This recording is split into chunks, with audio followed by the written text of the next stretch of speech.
That's pretty thin. You can't really choose what color the lights are, but that's okay. Headliner is fabric. The panoramic sunroof cover is fabric. You got for your sunnies. Okay, it's a soft tap function for the light. It's not one click for the shade controls, but it goes all the way back. Just have to hold it.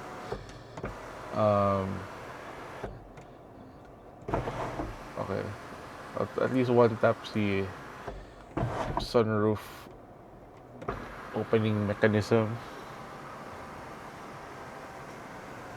Let's close that. You got the passenger handle, grab handle. Driver doesn't get one. It's not a tall SUV anyway, so getting in and out is not difficult. Aircon vent, aircon vent, aircon vent. Here's your controls from the side. Window. One click for the driver. One click for the passenger. Also one click for the rear. Okay, at least it's getting standard now. Nothing different, nothing too crazy on this side, which is good because you don't need to rethink the wheel. It already works out. You have a little door latch colored in the same shade as the trim. It's nice. Rather decent cabin quietness. We're parked pa lang. So I'm only basing it on the noises outside. It's been quiet. I've forgotten that they existed, but it's quite loud. If you noticed from the walk around today, the speakers are decent. There's no the specific brand, but I've been using them with my music. They're pretty good. This is just radio, so ignore the fuzziness of the sound. But the bass is robust. All the mid-tones are there. It's nice. Speakers are very good. Again, your tray, not a charging tray. You got two cup holders up front. Out back, I'll show you there's more. There's probably more cup holders. This is your glove box center. Glove compartment. Standard stuff. Seats are leather. You only get one trim. They're not ventilated. No, they're not. Sadly, but that is a cost. That's what it is. Yeah, let's look at the back.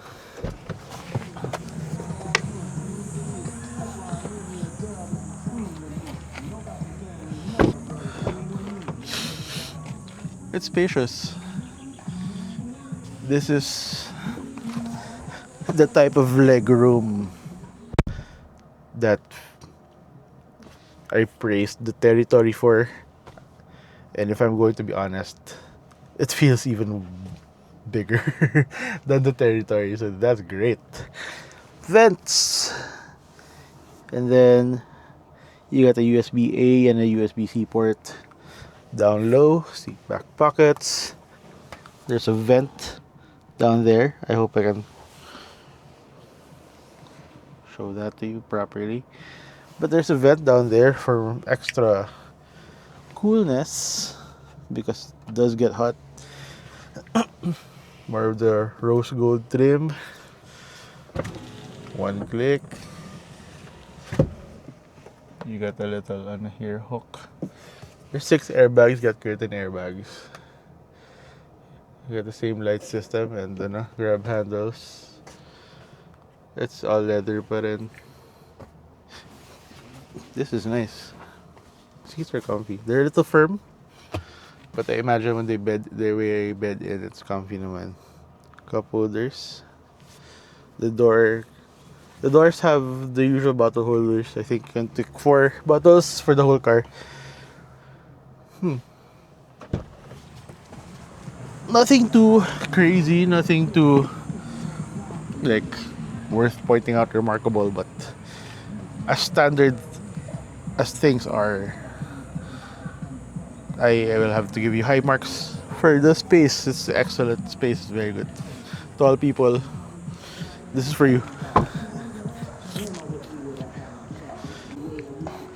Anyway, out, back. Trunk. One click.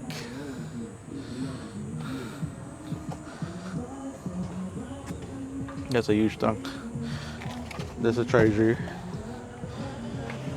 You got a spare tire. It's just a donut and some tools. But that's pretty good.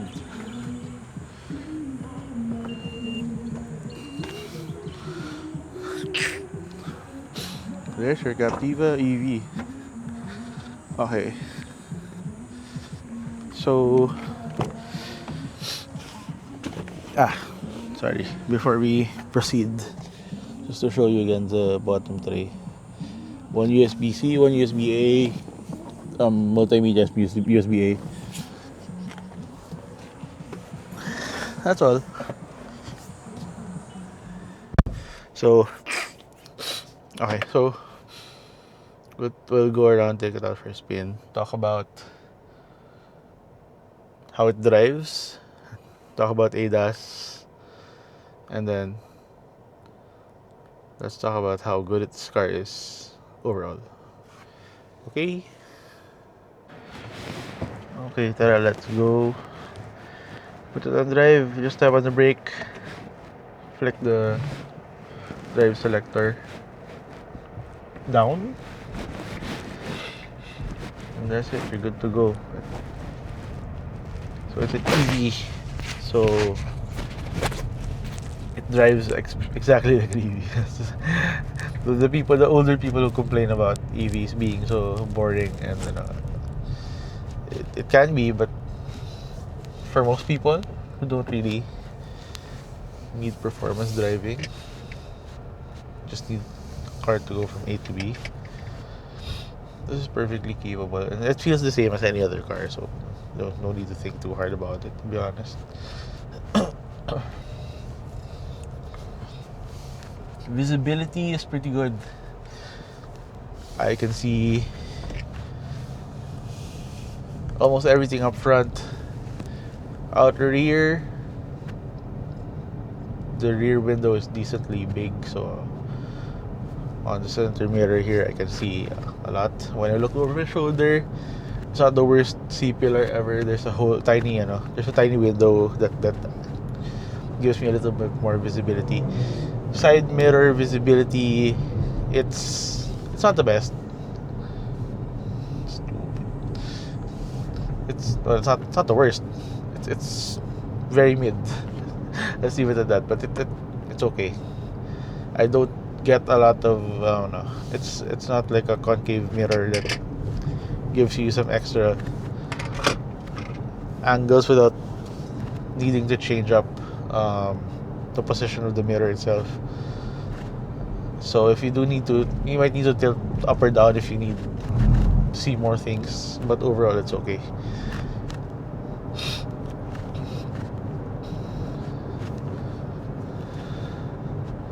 Suspension feels on the comfortable side. It's not springy or boaty naman. It's not firm either. And it doesn't feel like I don't feel every bump.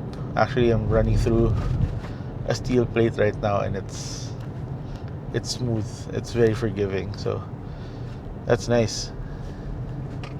You don't need a racy feeling suspension system anyway with this type of car. So driven like an everydayer, it's good. Responsive on eco mode.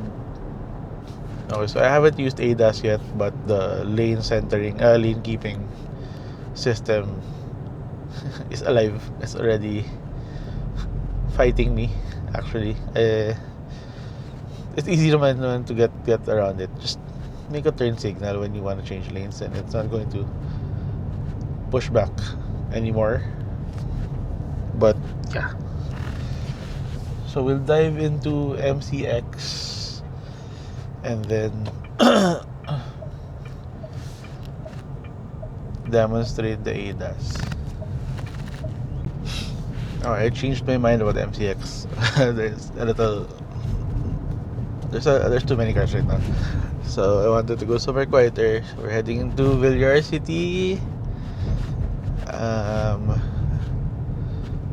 And take that main artery going back to Tanghari, where I hope to be a little quieter.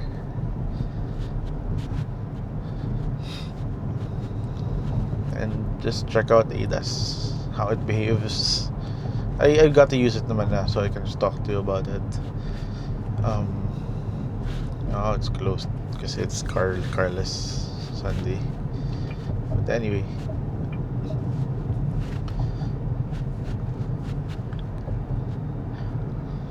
the ADAS naman, the ADAS is pretty good naman. It's siguro my biggest ano lang about it is not the issue, man. It's not an issue. But my one thing I'll criticize about it is the automatic braking is a little bit, let's use the word firm. Just a little bit, not too much. And it doesn't, the sensors are okay. There's an okay number of them, but it sometimes feels that it kicks in a little later than you want. So for example, if it's a bit of a dynamic scenario where someone's cutting into your lane from out of nowhere, the car doesn't really anticipate it all that well. So it does a great job of tracking what's right in front of it. But if you are if you're asking me if it tracks, mergers from nowhere, especially motorcycles, sometimes the car doesn't see it immediately. Okay, so that's it. That's the one thing that I will point out. So right now it's on. I'm on it's carless Sunday pala in Villar City. So I'm on a single lane. The following lines naman, I'm not stepping anymore on the gas.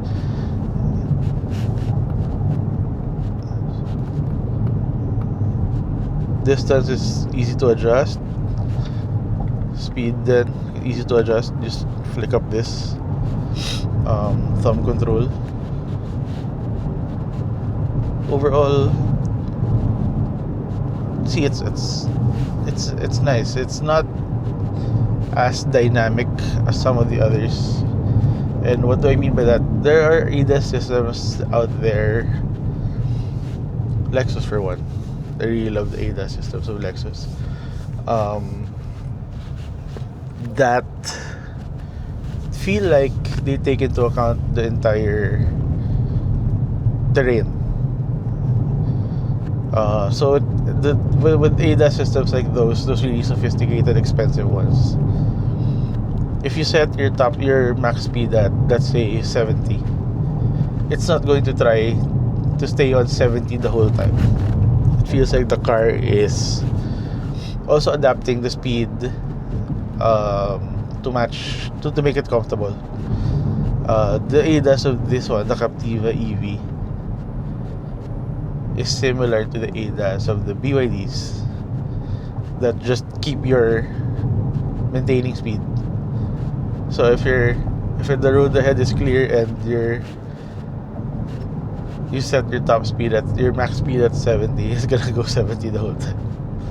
And if you're driving on undulations and other complexities on the road, it can feel a little harsh. Sometimes, not naman, I haven't really felt that yet, but I imagine there are scenarios where it can feel a little out of control when it's really not. But apart from that, Sorry, I'm merging. Apart from that, no notes. ADAS has been pretty good in this car. And for the price tag, like just 10k under 2 million. It's a system that I expect. I if you're pricing your car that much, it has to have ADAS, and I think this one naman meets the threshold of what's acceptable. It's not primitive at all. It's okay, especially with automatic braking or emergency braking. There's some ADAS systems that they're really bare, that don't have automatic braking. This one does, and that's really good.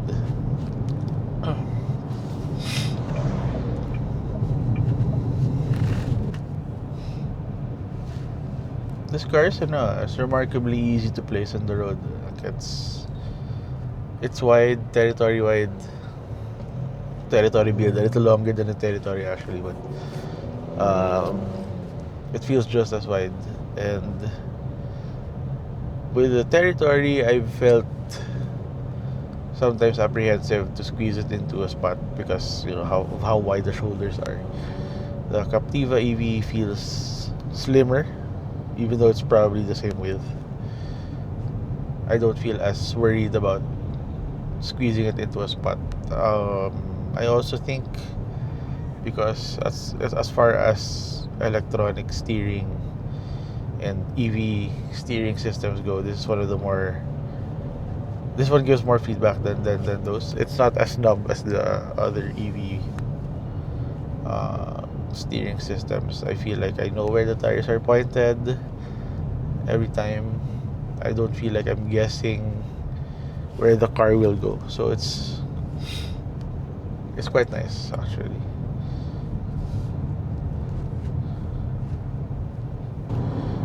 Pretty good NVH if you ask me. I don't discern any noise, vibrations, none, because it's an EV, but also because the suspension is tuned that way. It's really comfortable. Harshness, I don't get any. I feel insulated. I feel like I'm in a 2 million peso car. That's what it feels like. Let's just ignore a little bit of some of the build quality stuff. That's a loud bike. That's all. That's the only noise I've heard this entire time. But it overall feels reasonably priced because of what you're getting. There's some tech, not too complicated, and there's good. The NVH is really worth mentioning.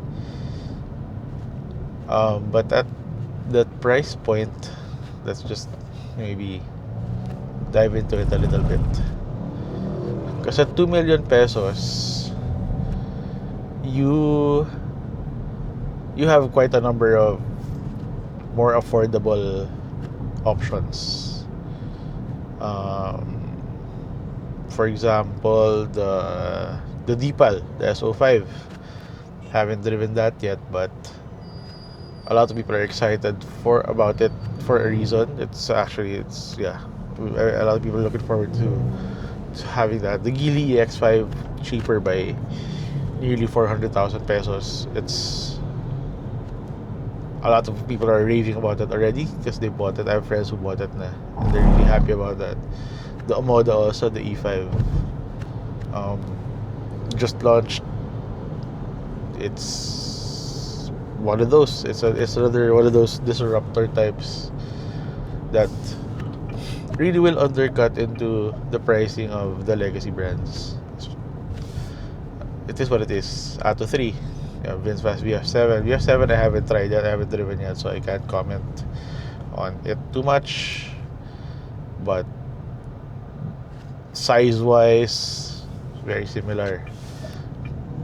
So the market for this is in a good place. The people buying are in a good spot because they get so many options. they get to choose basically, a brand that they trust because the pricing is all over the place. People are undercutting everyone. And if anybody needs to go more premium, there are more options still. Um, the EV5, I think Kia. It's gonna cost me more. But again, legacy brand. Uh, we're not gonna talk about the BMWs. Those are on a different league. But let's say the Model Y. The Model Y technically is an SUV. Technically qualifies under under this segment. So that one costs more than the Captiva EV. So it's a little bit this space is a little cluttered. There's a lot of options. There's a lot of choices for people who need a full electric EV, and that's good. That makes it also makes it difficult to say which one's the best, because there's no such thing anymore. There's no best na. It's really which car, number one, suits your needs, which car has features that you need. Secondly, which car is convenient for you, which one has a service center that is close to you, it's accessible, charging locations that are accessible, those kinds of things. Which is why some brands will win out over the others. That it is what it is. But if we're gonna put them side by side, this Chevy is pretty good, because considering it's a Captiva, because the Captiva 7-seater, I'm not that big of a fan of. I'm sorry, but I feel like it missed the mark. Not because it missed the mark, not because the stuff in it were poorly thought out, but it missed the mark in a sense that the stuff in it were behind. Outdated screen, outdated everything, build quality a little bit on the poor side. So that car was a little difficult to recommend. This one does not belong in that conversation. This one is actually pretty well built, pretty well composed, there are a lot of nice things to say about the Captiva EV. But those things come with a price. It's a 2 million peso car essentially. And if you're willing to spend on that to get this, I think you'll be happy if you're willing to spend that much to get this car. But if you are working on a budget, you need a car that does the same things this does, but you really need to spend less, then you have to go other way na. Because this was gonna there really are cheaper equivalents. And then when I say equivalent, the differences are very hard to discern at this point, because the Chinese have more than kept up. They really are keeping the other brands honest. They're so competitive. So I see people who get the Captiva EV will be the ones who really want a Chevy, or the ones who will find this brand the most convenient for them. So location wise. So if anything, this is a word of advice to Chevy. Start opening more locations strategically, of course, because the other brands naman can't serve every single location. So you gotta find your niche, And when you do, you'll have a market because this car is pretty good. It's it's it's one of the quietest ones I've had lately, and I can't say enough about that. It's so good.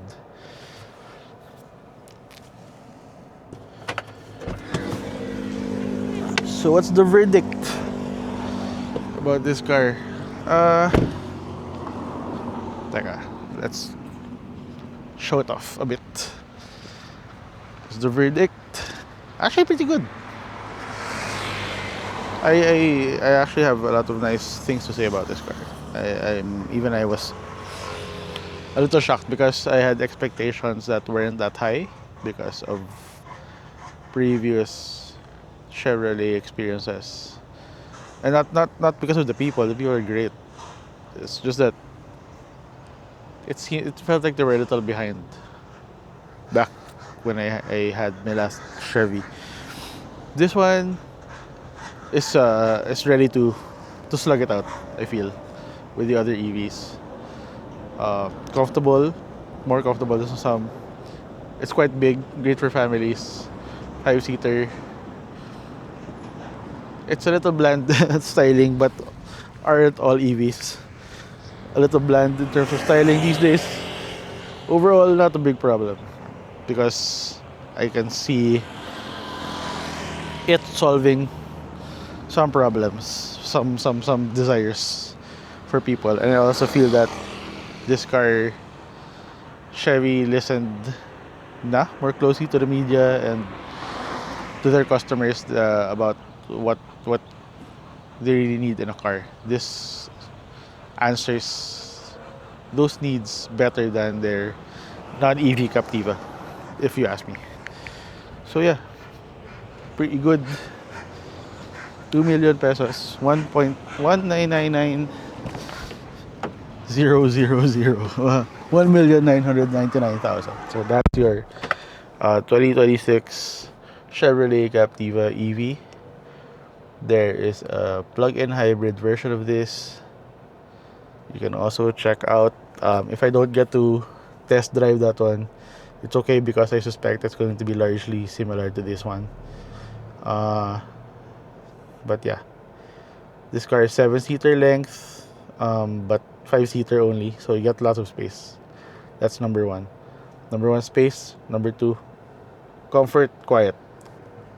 Very good. I like that one. I like those outcomes. So thank you. Nice one, Chevy. Nice car. Okay. I hope you guys are still here. It's at the end of the video, and if you are, thank you so much. If you have any questions, we'll try to answer them. Leave them in the comments. Other details also will put in the description, and it's going to be on the Facebook review, the written one. Yeah, till the next vehicle. Thank you so much, and bye bye.